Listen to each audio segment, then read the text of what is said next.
अस्सलाम वालेकुम क्लास, कैसे हैं आप सब? उम्मीद है कि खैर वाफियत से होंगे।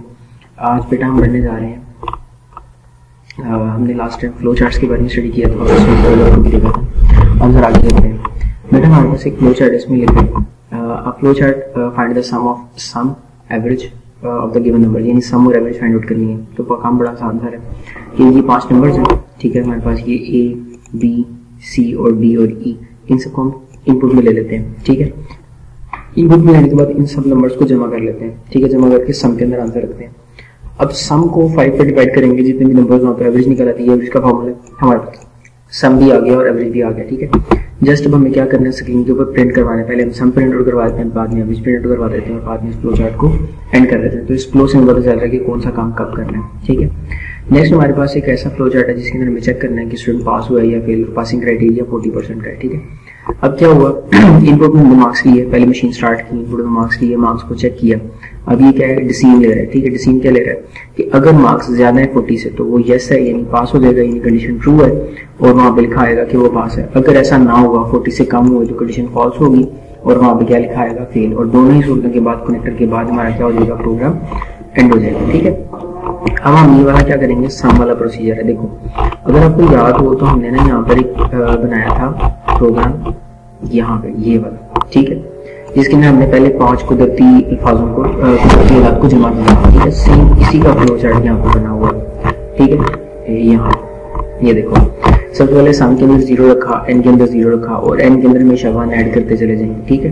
अब एन के अंदर 1 वैल्यू आएगी सम, जैसे हमने लिखा था sum is equal to sum plus N, ठीक है। एन के अंदर पहले 0, फिर 1, 2, 3 सो हम चलते चले जाएंगे और एन के सम के अंदर पहले 0 होगा, फिर 1, फिर 1 और 1 2 होते हैं, यहाँ पे 2 सेव होगा और यहाँ पे 2 आ जाएंगे, 2 + 2 4, 4 + 3, इस तरह से वो सो ऑन जो सीरीज थी ना वो हमारी चलती चली जाएगी और ये वाला स्टेप परफॉर्म होगा, ठीक है।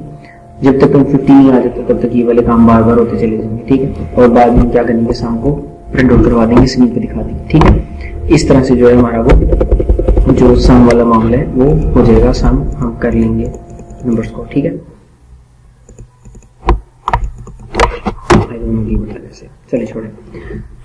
उसके बाद हमारे पास डिफरेंस बिटवीन फ्लो चार्ट और एल्गोरिथम। फ्लो चार्ट और एल्गोरिथम में क्या फर्क है, तो बेटा देखते हैं। इसमें लिखा होगा स्टैंडर्ड सिंबल, जिसमें सिंबल्स इस्तेमाल किए जाएंगे, डिजाइन इस्तेमाल किया जाएगा, वो हमारे पास फ्लो चार्ट है। और फ्लो चार्ट को जरा ज्यादा टाइम लगता है डेवलप होने में, डिजाइन होने में। इसको मॉडिफाई करना भी मुश्किल होता है, उसको ग्राफिकली सोल्यूशन होता है हमारे पास। जबकि एल्गोरिथम इंग्लिश लैंग्वेज के अंदर लिखा जाता है, इसके लिए कम टाइम लगता है, इसको मॉडिफाई करना आसान होता है और ये स्टेप बाय स्टेप हमारे प्रोसीजर को प्रॉब्लम को सॉल्व करता है, ठीक है। अब हमारे पास बेटा ये एक फेज है, ये एक लॉन्ग क्वेश्चन शुरू होता है। यहाँ पे ये है प्रोग्राम डेवलपमेंट प्रोसेस, ठीक है। किसी प्रोग्राम को डेवलप करने के लिए कौन से प्रोसेस है बेटा, वही ना 1, 2, 3, 4 और 5। अगर हम इन 5 स्टेप्स को फॉलो कर लें तो हम किसी भी मसले को हल कर सकते हैं, ठीक है। सबसे पहले हमारे पास डिफाइनिंग एंड एनालाइजिंग का प्रॉब्लम, यानी किसी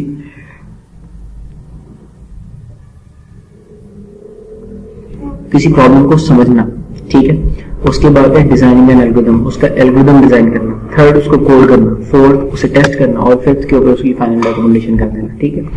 नेक्स्ट हमारे पास आता है डिफाइनिंग एंड एनालाइजिंग का प्रॉब्लम, यानी प्रॉब्लम को डिफाइन करना और एनालाइज करना। In this step the programmer studies the problem, हम प्रॉब्लम को स्टडी करते हैं, ठीक है। डिसाइड करते हैं कि इस प्रॉब्लम को सॉल्व करने के लिए बेस्ट सोल्यूशन कौन सा है, ठीक है, और इसके लिए हमें किन किन चीजों की जरूरत है। और it help to programmer to decide the following steps, और हमें ये स्टेप पता करने में हेल्प साबित होता है। ये वाला एनालाइजिंग फेज क्या है, ये 8 fact and figures that necessary for developing a program, यानी किन फैक्ट्स और फिगर्स की जरूरत है जिसकी मदद से हम इस प्रॉब्लम को सॉल्व कर सकते हैं। The way in which the problem will be design, ठीक है, कि बेटा प्रोग्राम विल बी डिजाइन, कि बेटा हम यहाँ पे ना प्रोग्राम को डिजाइन भी कर लेते हैं कि अगर हम इनको फॉलो कर लेते हैं हमारी प्रॉब्लम भी सॉल्व हो जाएगी, ठीक है। नेक्स्ट हमारे पास चलते हैं और वो है the language in the program must be studied as suitable, कि बेटा जो हम प्रोग्राम बनाने जा रहे हैं वो किस लैंग्वेज, कौन सी लैंग्वेज सूटेबल है इस सॉफ्टवेयर को बनाने के लिए, ठीक है। What is the desired output of the following, और हमें क्या चीज हमें आउटपुट में चाहिए जिसकी मदद से हमारा आउटपुट रिजल्ट जो सॉफ्टवेयर है वो बन जाएगा। नेक्स्ट है डिजाइनिंग एल्गोरिथम, यानी एल्गोरिथम को डिजाइन करना। And algorithm is a sequence, जैसे हम पढ़ा है कि एल्गोरिथम हमारे पास एक सीक्वेंशियल स्टेप्स होते हैं जिसको लिखा जाता है, जिसके मुताबिक किसी मसले को हल किया जा सकता है, ठीक है। The programmer design algorithm to help the visual problem alternative of the problems कि बेटा हमें जो एल्गोरिथम मिल जाता है तो हम किसी मसले को आसानी से हल कर सकते हैं। हमें अगर एक सोल्यूशन है तो उसके मल्टीपल सोल्यूशन हमें वहाँ पे मिल जाते हैं। नेक्स्ट आता है हमारे पास coding and writing the program, यानी हम कोड करते हैं इसको, ठीक है। यानी जब हमारे पास एल्गोरिथम बन गया तो हम उसको किसी पार्टिकुलर लैंग्वेज के अंदर क्या करेंगे, कन्वर्ट कर देंगे, ठीक है। नेक्स्ट हमारे पास आदत है टेस्टिंग का प्रोग्राम, यानी प्रोग्राम को टेस्ट करना। जाहिर है जब कोड हो गया इसका मतलब है वो डेवलप हो गया। जैसे आपको मालूम है कि हम कुछ दिनों से काम कर रहे हैं उसके ऊपर, एक प्लेटफॉर्म के ऊपर, ठीक है, वेब प्लेटफॉर्म के ऊपर। तो वहां पर हमने क्या कर रहे हैं, पहले कोडिंग कर रहे हैं। जाहिर है जब वो कोड हो जाता है तो वो बन भी गया, सामने दिख भी रहा है। अब हमें जैसे उसको टेस्ट ही करना है, ठीक है, लेकिन अभी इसके अंदर कुछ काम बाकी है। ओके, इसके अंदर लिखा है program must be tested in a process of program development, यानी ये हमारे पास एक बड़ा अहम एक पार्ट है हमारी डेवलपमेंट का, टेस्टिंग। क्योंकि अगर टेस्टिंग नहीं होगी तो पता ही नहीं चलेगा कि सिस्टम सही काम कर रहा है या नहीं कर रहा। This process verify the accuracy of the program, इससे हमारे प्रोग्राम की एक्यूरेसी के बारे में पता चल जाता है, ठीक है। और अगर हम इसको बार बार वो टेस्ट करते हैं, ठीक है, इसको अगेन एंड अगेन टेस्ट किया जाता है ताकि हमें इसके सारी प्रॉब्लम्स का पता चल जाए और हम उसको सॉल्व कर दें।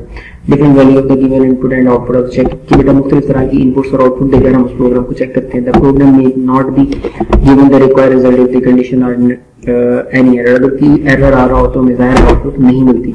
The error must be detected and conduct correct if there output not correct, अगर हमारी आउटपुट करेक्ट नहीं है तो हम उस प्रॉब्लम को सॉल्व करते हैं, यानी हम अपनी प्रोग्रामिंग को ठीक करते हैं। अगर बग होगा तो उसको रिमूव किया जाएगा, ठीक है। It ensure that the program given result हमें रिजल्ट नहीं मिल रहे हैं या नहीं मिल रहे हैं तो वही टेस्टिंग से ही पता चलता है। नेक्स्ट है फाइनल डॉक्यूमेंटेशन, जैसे वो आपने देखा होगा जब आप कोई नई चीज इंस्टॉल करते हैं तो आपको एक बुक मिलती है, बुकलेट मिलती है, तो बुक में लिखा होता है कि आपको इसको कैसे प्रोसीड करना है, तो वो हमारे पास डॉक्यूमेंटेशन होती है। इसमें लिखा है जब हम प्रोग्राम फाइनलाइज कर लेते हैं तो हम उसकी डॉक्यूमेंटेशन भी प्रोवाइड करते हैं। Final document is provide to the user provide की जाती है जो कि गाइडलाइन होती है, इसके अंदर लिखा होता है कि इसको किस तरह बेहतर वे से बेहतर ढंग से चलाया जा सकता है।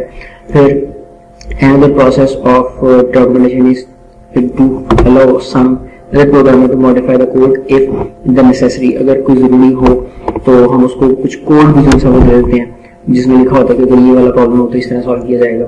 उसके बाद documentation should be done in each step during our development phase, और इसकी में जब हम कोई बंदा नया डेवलप कर रहा होता है तब भी इसको इस डॉक्यूमेंटेशन की जरूरत होती है ताकि वो देख सके वो बनाने क्या लगा और क्या बन सकता है इससे। नेक्स्ट हमारे पास एक शुरू हो जाता है लॉन्ग क्वेश्चन जो कि है प्रोग्रामिंग लैंग्वेज। इसको हम नेक्स्ट पार्ट के अंदर इनसे वो कवर अप करेंगे इंशाल्लाह। थैंक यू फॉर वाचिंग, फिर मिलते हैं नेक्स्ट वीडियो के अंदर। और ये लॉन्ग क्वेश्चन यहाँ तक जाने वाले, ठीक, चलिए वो हम इंशाल्लाह नेक्स्ट वीडियो के अंदर देखते हैं। देखिए लेक्चर तो बिल्कुल 8 मिनट का है, यानी अब हम पढ़ सकते हैं। अभी तो हमें बहुत टाइम बाकी है पढ़ने के लिए, तो ये वाला लॉन्ग क्वेश्चन भी हम पढ़ लेते हैं। अब हम पढ़ने जा रहे हैं प्रोग्रामिंग लैंग्वेज के बारे में। Set of the words and symbol code used to write a program is called programming language, कि बच्चे जो हम लिखते हैं, ठीक है, जो हम कोड कर रहे होते हैं वो बेसिकली प्रोग्रामिंग लैंग्वेज में करते हैं। और मुख्तलिफ प्रोग्रामिंग लैंग्वेजेस होती हैं मुख्तलिफ प्रॉब्लम्स को सॉल्व करने के लिए। इसके अंदर some languages are specially used for writing a business program, कुछ ऐसी लैंग्वेजेस भी हैं जो सिर्फ बिजनेस प्रोग्राम के लिए इस्तेमाल की जाती है, ठीक है। अब मीडियम में हमारे पास दो कैटेगरीज है, एक हाई लेवल और एक लो लेवल है, ठीक है। तो लो लेवल लैंग्वेज के बारे में बात करते हैं, क्या होती है बेटा। लो लेवल लैंग्वेज ना मशीन के बहुत ज्यादा करीब होती है, यानी हार्डवेयर की बहुत ज्यादा करीब होती है और जबकि इंसानों से बहुत ज्यादा दूर होती है। Computer can understand the only those languages, के बेटा जो हमारा कंप्यूटर है वो सिर्फ लो लेवल लैंग्वेजेस को अंडरस्टैंड कर सकता है। राइटिंग का program in low level language required deep knowledge for the internal structure of the computer hardware, कि बेटा ये ना हमारे इंटरनल जो हमारे कंप्यूटर के हार्डवेयर होते हैं उनको कंट्रोल कर रही होती है लो लेवल लैंग्वेज, ठीक है। अब इसकी फर्दर दो कैटेगरीज है हमारे पास, एक हमारा मशीन लैंग्वेज है और एक हमारे पास सेमी लैंग्वेज है। मशीन लैंग्वेज प्योरली जो सी वो मशीन लैंग्वेज होती है जो 0-1 के अंदर लिखी जाती है, जो कि कंप्यूटर डायरेक्टली अंडरस्टैंड कर सकता है और इंसान डायरेक्टली अंडरस्टैंड नहीं कर सकते। और ये कंप्यूटर की जो सी है वो फंडामेंटल लैंग्वेज है, ठीक है, बुनियादी जुबान है हमारे कंप्यूटर की। फिर program written in machine language can be execute very faster, ये कंप्यूटर के अंदर बहुत फास्ट एग्जीक्यूट हो जाता है क्योंकि इसको कन्वर्ट ही नहीं करना पड़ता किसी और फॉर्म के अंदर, ठीक है, तो इसको डायरेक्टली अंडरस्टैंड कर लेता है। फिर the program written in machine language are machine dependent, बेटा ये मशीन डिपेंडेंट होता है। मशीन डिपेंडेंट का मतलब होता है जिस मशीन के लिए बनाया गया ये सिर्फ उसी पर ही काम करेंगे, इसको किसी और मशीन पर एग्जीक्यूट नहीं किया जा सकता, नहीं चलाया जा सकता। फिर नेक्स्ट है हमारे पास writing and modifying a program in machine language takes a lot of time, कि भाई बहुत ज़्यादा टाइम लगता है जब हम इसको मॉडिफाई करते हैं या फर्स्ट टाइम क्रिएट करते हैं हमारे लो लेवल लैंग्वेज के प्रोग्राम को। ठीक है, नेक्स्ट हमारे पास आ जाता है असेंबली लैंग्वेज। असेंबली लैंग्वेज बेटा वन स्टेप हायर होती है हमारे पास, ये इसमें लिखा भी है one step higher than the machine language. Machine language से वन स्टेप हायर होती है। इसके अंदर कुछ सिंबल्स यूज किए जाते हैं, बाइनरी कोड की जगह पे कुछ वर्ड्स लिखे जाते हैं जिनको न्यूमेरिक्स कहते हैं। ठीक है, जैसे सब है हमारे पास, यानी सब्ट्रैक्ट करने के लिए इस्तेमाल किया जाता है। ठीक है, it is used to subtract the two numbers, जैसे सब्ट्रैक्ट करने के लिए यूज कर रहे हैं। ठीक है, ये सिंबल है बेसिकली, इसको सिंबॉलिक लैंग्वेज भी कहते हैं। The program written in symbol language are to write the modified and machine language. ठीक है, इसको मॉडिफाई करना जरा आसान होता है, इसका काम करना थोड़ा आसान है और समझना भी जरा आसान होता है। नेक्स्ट हमारे पास हाई लेवल लैंग्वेज। हम इन लैंग्वेजेस में काम करते हैं जो हमें डायरेक्ट समझ में आती है, इंसानों की बहुत ज्यादा करीब होती है, मशीनों से उतनी ही दूर होती है। लेकिन जब भी इसको इस्तेमाल करना होता है तो मस्ट है कि इसको पहले कन्वर्ट किया जाता है, फिर हम इसको इस्तेमाल करते हैं कंप्यूटर के अंदर। ठीक है, और जैसे इसके अंदर इंग्लिश जैसे वर्ड इस्तेमाल किए, जैसे इनपुट का वर्ड यूज हो रहा है, प्रिंट का वर्ड यूज हो रहा है। ठीक है, और इसमें लिखा हुआ है every language define a set of rules. बेटा हर एक लैंग्वेज के अपने रूल्स हैं, उन रूल्स को सिंटैक्स कहते हैं। ठीक है, the instruction must be written according to their syntax, और हमेशा इनके मुताबिक ही काम किया जाता है। अब हाई लेवल लैंग्वेज की भी फर्दर कैटेगरीज है। एक हमारे पास प्रोसीजर लैंग्वेज है, नॉन प्रोसीजर लैंग्वेज है, और एक हमारे पास ऑब्जेक्ट ओरिएंटेड लैंग्वेज है। ठीक है, तो प्रोसीजर लैंग्वेज के बारे में पढ़ते क्या होता है। अब procedure language is known as the third generation language, को 3GLB कहा जाता है। ये program is predefined set of instruction है। ठीक है, इसके अंदर प्री डिफाइंड सेट्स होते हैं, हमारे पास इंस्ट्रक्शंस होती हैं, और ये execute this instruction in some sequence, ये किसी सीक्वेंस के अंदर काम करेंगे, जैसे 1 2, जैसे लाइन नंबर चल रहे होते हैं कोडिंग के अंदर ना, तो वो लाइन नंबर 1 एग्जीक्यूट करेगा, फिर 2 फिर 3, ये सीक्वेंस के अंदर काम करते हैं। फिर each instruction in this language tell the computer what to do and how to do, और वो कंप्यूटर को बताते हैं किस तरह काम करना है और क्या काम करना है। ठीक है, और इसकी एग्जांपल्स है फोटॉन, बेसिक, कोबॉल, पास्कल, सी।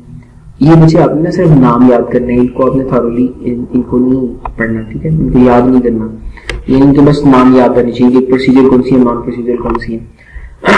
नेक्स्ट हमारे पास नॉन प्रोसीजर लैंग्वेज होती है। Non procedure language is known as the fourth generation of languages, इसको 4GL के नाम से भी जाना जाता है। ठीक है, in non procedure language the only need to be tell the computer what to do, इसमें सिर्फ बताना होता है कंप्यूटर को क्या करना है, पर ये नहीं बताना पड़ता कि कैसे करना है। ठीक है, वो हमारा जो कंप्यूटर होता है उसे खुद अंडरस्टैंड करता है और वो चीजें परफॉर्म कर देते हैं। जैसे SQL है, स्ट्रक्चर क्वेरी लैंग्वेज है, RPG है, ठीक है, रिपोर्ट प्रोग्रामिंग लैंग्वेज है, प्रोग्राम जनरेशन है, जनरेटर है, इस तरह की हमारे पास लैंग्वेज होती है। नेक्स्ट हमारे पास आती है ऑब्जेक्ट ओरिएंटेड। बेटा ये सबसे ज्यादा इस्तेमाल की जाती है। ठीक है, ऑब्जेक्ट ओरिएंटेड यानी इज अ टेक्निक, ये टेक्निक है जिसके अंदर प्रोग्रामिंग की जाती है। और the object is an collection of data, या ऑब्जेक्ट बेसिकली हमारे पास कलेक्शन ऑफ डेटा होते हैं। हम ऑब्जेक्ट्स बनाते हैं। ऑब्जेक्ट की मिसाल ऐसी है जैसे हमारे पास टीवी का रिमोट होता है, उस रिमोट से हम टीवी को कंट्रोल करते हैं, तो हम ऑब्जेक्ट की मदद से अपने कोड को कंट्रोल करते हैं। ठीक है, और वो ऑब्जेक्ट किसी पर्सन, और ऑब्जेक्ट हमेशा रियल लाइफ एंटिटीज को प्रेजेंट करते हैं, जैसे पर्सन, प्लेस, थिंग, या रियल वर्ल्ड की कोई भी चीज को। ठीक है, और हम ऑब्जेक्ट से इन सारी चीजों को कंट्रोल करते हैं। जैसे इसकी एग्जांपल है C++, जावा है हमारे पास। ठीक है, C# है, तो इस तरह की लैंग्वेज है हमारे पास। तो ये डिफरेंस है, ये डिफरेंस आपने पढ़ना है। ठीक है, ये आपके लिए। अब हमारे पास टाइप ऑफ कोड्स हैं, इनको पढ़ना जरूरी है। लैंग्वेज प्रोसेसर के बारे में आज हम बात नहीं करेंगे वैसे। तो बेटा हमारे पास में 2 तरह के कोड होते हैं। टाइप जो हम हाई लेवल लैंग्वेज लिख रहे होते हैं ना, तो वो सोर्स कोड होता है, और जब हम उसे कन्वर्ट करके 0 में बना देते हैं तो वो ऑब्जेक्ट कोड होता है। ठीक है, तो ये आप इसको देखेंगे। ठीक है, थैंक यू सो मच। फिर मिलते हैं इंशाल्लाह नेक्स्ट वीडियो के अंदर और नए टॉपिक्स के साथ। अस्सलाम वालेकुम।